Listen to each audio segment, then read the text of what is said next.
What is up, guys? Welcome to Highly Serious, a professional news gathering service. I'm your host, Craig Anthony Marshall. Welcome to episode 4 of the Highly Serious Top 15 Live Action Superhero Films list. Today we're going to be going through numbers 10 and numbers 9. The day has finally come. We are in the top 10 of the top 15 live action superhero films. That is a tongue twister.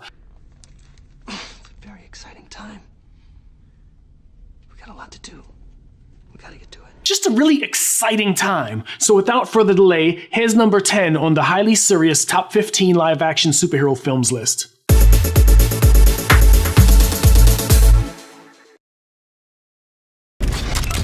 Drop it now! Yeah, hey, cool, man. No problem. No problem at all. Who are you?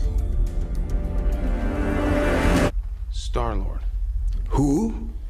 Well, Star-Lord, man. Legendary outlaw. Forget it. I have to admit, when I saw Guardians of the Galaxy in movie theaters, I didn't really know that much about the Guardians except for what I had read in Silver Surfer. I knew about the group peripherally through reading the Silver Surfer. James Gunn does an excellent job of immersing you in their world. Everything just seems really fleshed out. Oh, yeah. The world building in this film is top notch. I think the ensemble cast plays off each other really well. I think the chemistry is what really stands out in this film. You have Zoe Saldana as Gamora, Dave Bautista as Drax, Vin Diesel as Groot, Bradley Cooper as Rocket Raccoon. Like, they all seem to be having a good time making this film. And I love that each character kind of plays their part. Star-Lord is the clear-cut leader, Rocket Raccoon is the brains, Drax is the brawn, Gamora is the assassin, and Groot's just Groot. In the first movie, he's kind of powerful. In the second movie, he's just like straight up cute Groot.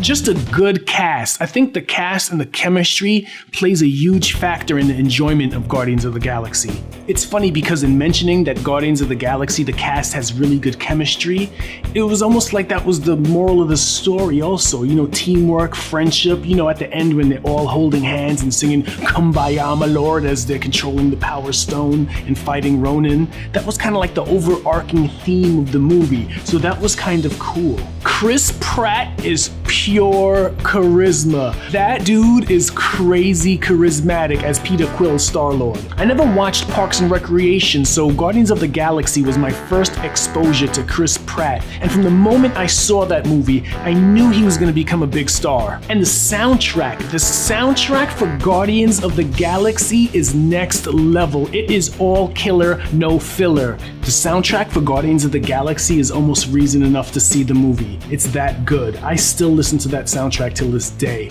Probably one of the funniest Marvel movies too, especially when it came out. Recent movies have kind of leaned into the comedy even more so, but Guardians was the one that really set it off. I mean, they've all been funny, but it took the comedy up a notch. I think Guardians of the Galaxy is easily a top 10 live action superhero film. Things are gonna get easier.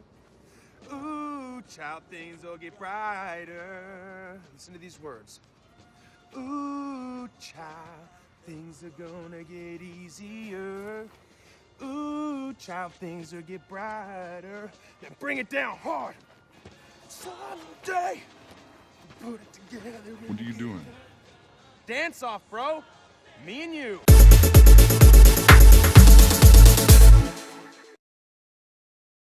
I thought really hard on whether I should include Black Panther in the top 10. You know, I had a lot of sleepless nights, took a lot of long strolls on the beach, took some time for inner reflection, weighed the pros and the cons, and I couldn't in good conscience leave the Black Panther out of the top 10.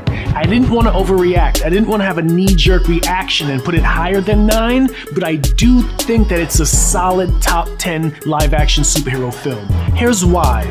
Don't worry, since this movie is relatively new, I won't include any spoilers, just in case you haven't seen it yet. Black Panther covers a lot of new ground in superhero films. I love that this movie has so many strong female characters, and the movie has such a great supporting cast around Chadwick Boseman.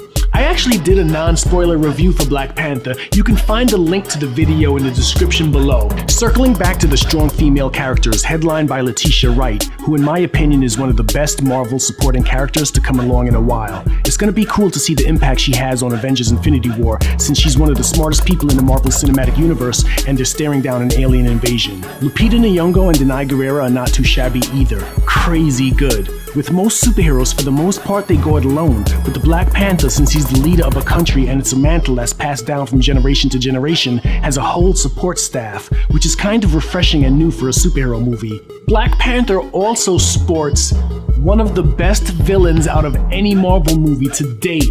That alone, Eric Killmonger alone, is probably a big reason to see this film and for it to be in the top 10. Michael B. Jordan is amazeballs in this role. It's very rare that a villain is so relatable. Without spoiling anything in the movie, some would argue that he's just as much a victim as he is a villain. By the end of the film, he changes the political views of a nation and the main protagonist. That's dope. Speaking of T'Challa, Chadwick Boseman is regal and dignified in this role. He gives a great performance. He gives the character a thoughtfulness that is not often found in superheroes. He's diplomatic, he's patient, and a leader from the get-go, traits not often associated with other Marvel characters, besides maybe Captain America.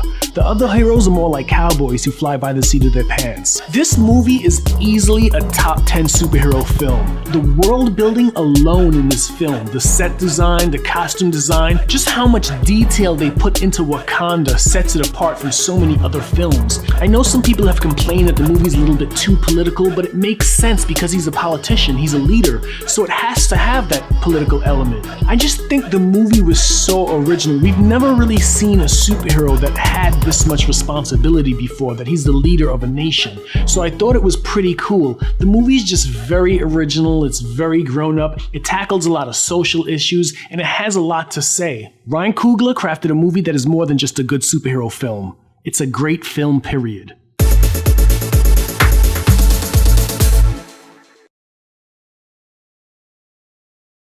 So that was number 10, Guardians of the Galaxy, and number 9, Black Panther, on the highly serious top 15 live-action superhero films list. What do you guys think? Do you highly agree or do you seriously disagree with the list? Let me know in the comments below.